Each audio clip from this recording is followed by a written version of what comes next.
Hello everyone, Dan here from the Next Issue Podcast. On today's video, I'll be doing a review for the film Challengers. This is a new movie from 2024, rated R with a runtime of 2 hours and 11 minutes.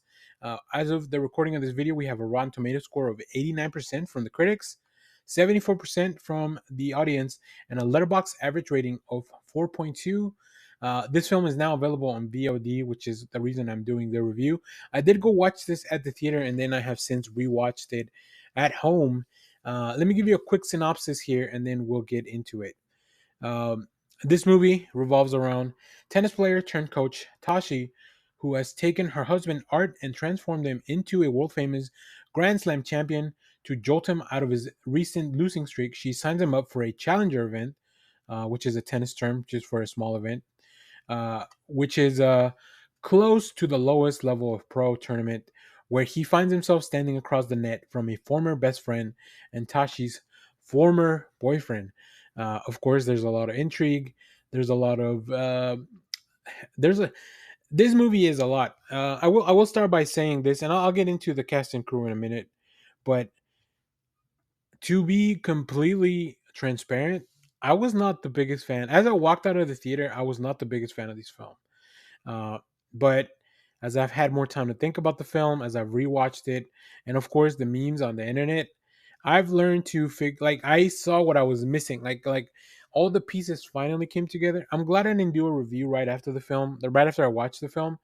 Um, whenever I have a whenever I have something that feels like a bit of a negative experience, I like to take my time putting out a video, because I want to make sure that everything has coalesced in my mind. So, this film is directed by Luca Guadagnino, and it stars, of course, Zendaya as Tashi, Mike Feist as Art, and then we also have Josh O'Connor as Patrick Zweig. Now, I don't know a lot of these actors other than Zendaya really from like the MCU and all that stuff. But they are all very, very talented. I think this film, technically and proficiently, is just a very well made film. Um, Maybe it's a little bit too long, and I do think that ultimately it kind of devolves into a more surreal type of thing. Uh, it really is about the relationship with these two or these three people, right? As they kind of run into each other's lives. Art and Patrick already kind of knew each other, but then they meet Tashi, and then they begin this entangled relationship all throughout that revolves around the world of tennis. Now, for Tashi, the most important thing throughout the film, and I think that's what the film really portrays, is that tennis is her main focus, her main love, even in front of like her relationship with either of these guys. So it's really interesting, and I think the film also shows that these two individuals had a lot of different feelings for each other that maybe they have been holding back on. So it's very complicated, I think, but it's all shown through this really weird lens of this tennis competition. Um, Now, throughout with the film, we have a narrative of flashbacks and flash forwards. This adds, I think, to the emotional complexity as we kind of see where we are versus where we were previous, and how some of the relationships became uh, formed, how they were bonded, and also how they kind of started coming apart. So it's a full showcase of really all these individuals' lives.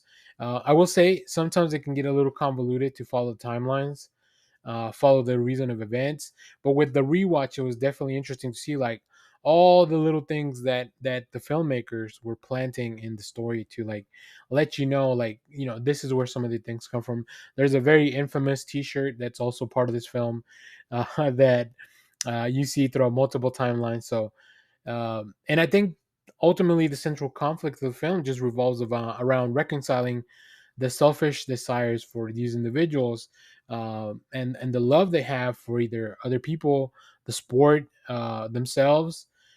So I think Wadian, I think they have a very interesting way. What do you know? Sorry, has a very interesting way to display a lot of this stuff juxtaposed with the tennis. Now, the tennis matches themselves are filmed very intensely. Like the camera is right up in the players' faces, but also there's some kind of like ball tracking movement that's very interesting.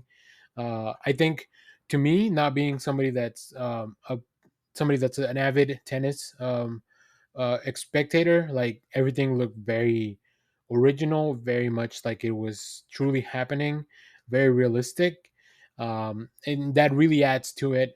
I will say the score, it grew on me. I think it went through. I went through like a little bit of a roller coaster where I was like, oh, because it's really the same. It's really the same motif playing all throughout the film. Um, and it just like, I was like, oh, this is cool, and then I was like, oh, are they overdoing it with so much? But then you kind of come back around on it. It's like I said, this whole film is a wild ride. There's a lot of constant motion in a lot of the shots. There's this storm that kind of comes out of nowhere. Like I said, it feels to me like sometimes I was like, am I watching a soap opera? And then I was like, am I watching a piece of art? And then I was like, I think I'm just watching everything. Relationships are messy. This film itself can be messy at times, but I feel like in a good way. Not so much. I'm not really dunking on the film. I think it's just that it was such a complicated and complex story that, yeah, not everything fully connected with me even after the second watch, but I can definitely stand by those performances, stand by the look of the film. um, Everything just felt to me like not really everything came together.